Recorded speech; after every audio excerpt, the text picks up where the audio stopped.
வணக்கம் நண்பர்களே. எலுமிச்சம்பழம் தூக்குவது உண்மையா பொய்யா? நான் விளக்கத்தை சொல்கிறேன். எலுமிச்சம்பழத்தை தூக்குறது பொய். அது யாராலையுமே தூக்க முடியாது.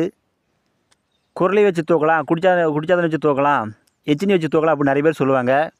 அதெல்லாம் யாருமே நம்பாதீங்க. யாராலையுமே சரி தூக்கவே முடியாது. அது எல்லாமே உங்களை ஏமாத்துகிற கதை. அப்படி யாராவது சொன்னாங்கன்னா இதை நம்பாதீங்க.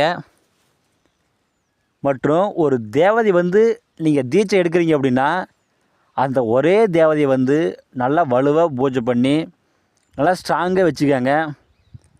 ஒரு தேவதை தீட்சை எடுத்து முடிச்சுட்டு அடுத்த தேவதை எடுக்கலாம் அப்படின்னு சொல்லி நீங்கள் பல தேவதை எடுத்தீங்க அப்படின்னா உங்களுடைய காலங்கள் தான் போகுமே தவிர நீங்கள் மாந்திரிகம் செய்ய முடியாது. நிறைய பேர் சொல்லுவாங்க, பல தேவதை கையில் வச்சுக்கணும், அப்படின்னா தான் நம்மளை யாருமே கட்டுக்கட்ட முடியாது அப்படின்னு சொல்லுவாங்க. அதெல்லாம் நம்பாதீங்க.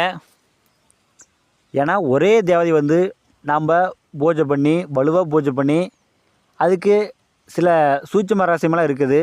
அதெல்லாம் நம்ம செய்து வச்சுக்கிட்டோம் அப்படின்னோம்னா அந்த தேவதை வலுவாக இருக்கும். யாராலையுமே சரி அந்த தேவதையாகவும் கட்டுக்கட்ட முடியாது, நம்மளையும் கட்டுக்கட்ட முடியாது. இதெல்லாம் தெரிஞ்சுக்கங்க.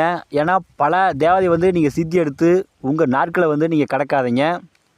ஒரே தேவதை வலுவாக பூஜை பண்ணி வச்சுக்கோங்க. அதை வச்சே நீங்கள் அஷ்டகர்மமும் செய்யலாம், என்ன வேணாலும் செய்யலாம்.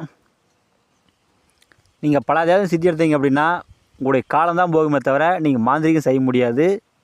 மாந்திரிகம் பழகிறவங்க இதெல்லாம் தெரிஞ்சுட்டு நீங்கள் மாந்திரிகம் பழகுங்க.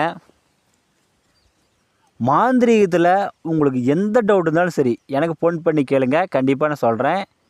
இந்த வீடியோ உங்களுக்கு பிடிச்சிருந்தா எல்லாத்துக்கும் ஷேர் பண்ணுங்கள், சப்ஸ்கிரைப் பண்ணுங்கள்.